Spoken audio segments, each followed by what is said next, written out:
Hello Alipurduar. Alipurduar phone বাজার স্টোরে কিন্তু দারুণ ফোন যাচ্ছে আমাদের কোচবিহার হেড অফিস থেকে। হাসিনুদ্দা এসেছেন আলিপুরদুয়ার থেকে। রিকোয়েস্ট করবো হাসিনুদ্দাকে, খুব ভালো কিন্তু ইনি গান গাইতে পারেন।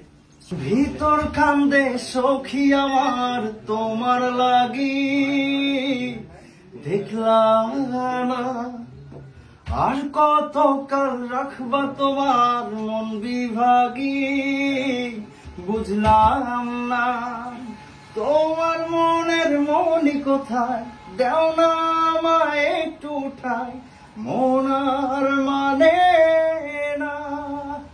ভিতর কান্দে সখী আমার তোমার লাগি, দেখলাম না। ধন্যবাদ হাসিনুদ্দাকে। এবং সেখানে কিন্তু অনেক প্রোডাক্ট অ্যাভেলেবেল পেয়ে যাচ্ছেন। রিয়েলমি থেকে শুরু করে ভিভো, মোটরোলা সেট যাচ্ছে। আপনারা অবশ্যই প্রেজেন্ট থাকুন আলিপুরদুয়ার ফোন বাজার স্টোরে, স্যামসাং ক্যারেট ঠিক অপোজিটে, মহাকাল ধাম মোড়ে।